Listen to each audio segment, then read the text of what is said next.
everyone, it's Matt Munson here, and you are watching the first episode of the Project Workbench.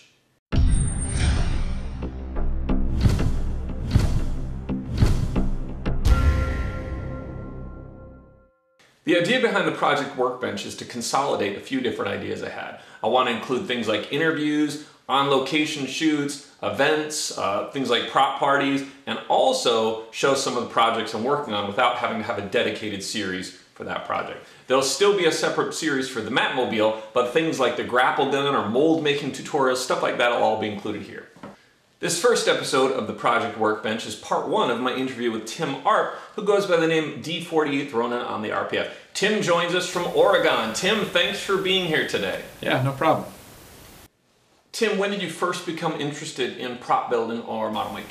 Well, I can remember when I was a kid, probably elementary school age, my brother and I made a couple of Star Trek phasers.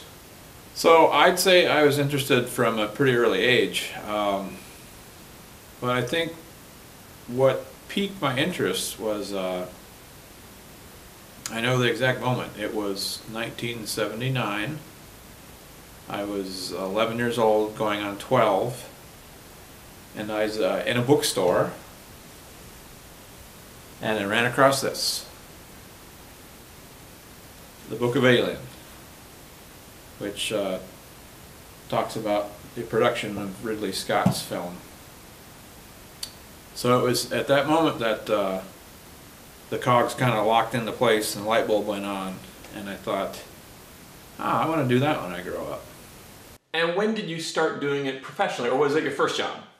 It's probably about 1997, into 97, beginning 98. I had an aunt and uncle who lived in California, and my aunt had a friend whose son worked in the industry. He worked at Digital Domain in the model shop, and I finally decided to give it a go. So I moved out to LA, and unfortunately, by the time I got out there, he had gotten out of the industry. So I went through the phone book, sent out resumes, made phone calls, and unfortunately nobody was really interested. They didn't need anybody.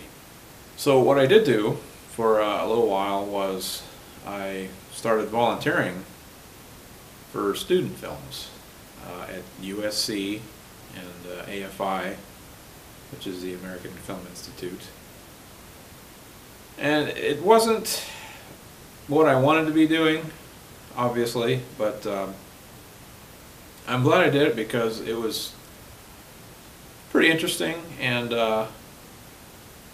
pretty neat to see what goes into actually making a movie.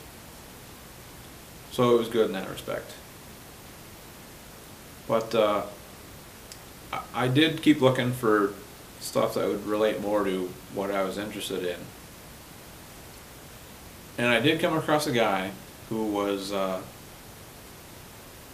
in the process of trying to make a proposed pilot for a science fiction television series. And he had a prop guy, and the prop guy needed some help. So he put me in touch with him,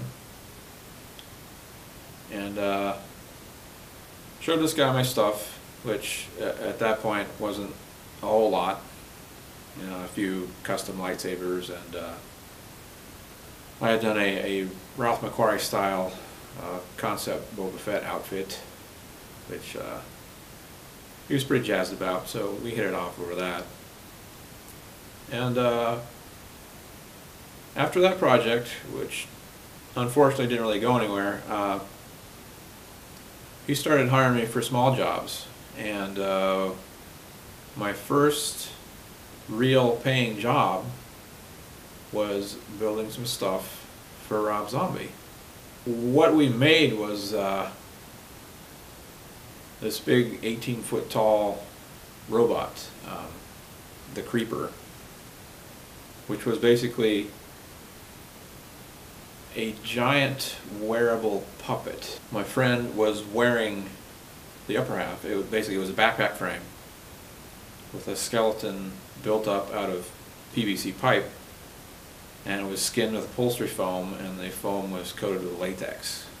And then he was standing up on a raised platform in a cart, and I was hunkered down in the cart pushing him around.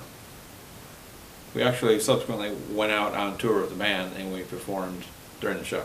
So anyway, I'm hunkered down in this cart and I can't see anything, so I'm following a fluorescent green gaffer's tape path that's laid out on the stage with X's where I have to make turns and all whatnot. And cool. Yeah, so that was my first job, and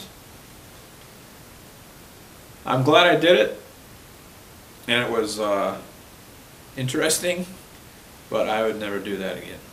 Tim, can you rattle off the names of some of the movies you've worked on where we might be able to see some of your work and some of the pieces you worked on? Ah, yes, the movies. I did finally get around to doing movie work, starting with Red Planet, and we did the spaceship miniatures there. Not a bad way to start, although I was just a resin monkey at that point. The remake of The Time Machine, again at Digital Domain. Spider-Man 2, we made the practical puppeteered Doc Ock tentacles.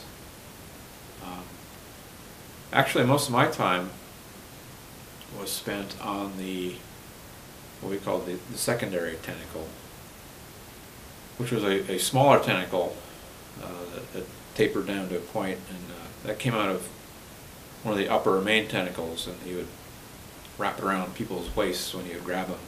The secondary tentacle was probably about 7 feet long,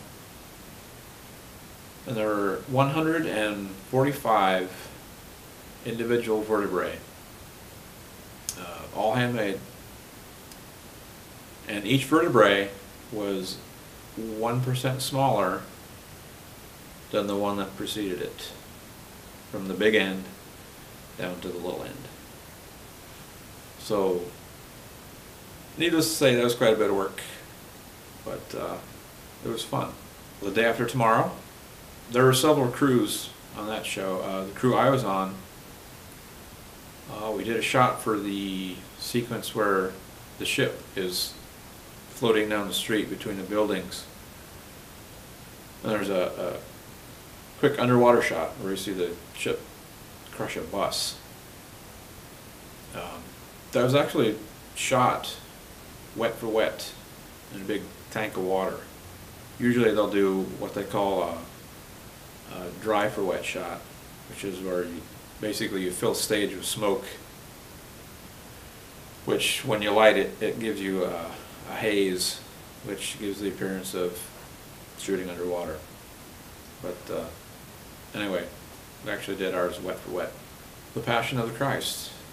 At the moment of Christ's death, there's an earthquake, and you see inside the Hebrew temple the floor split open.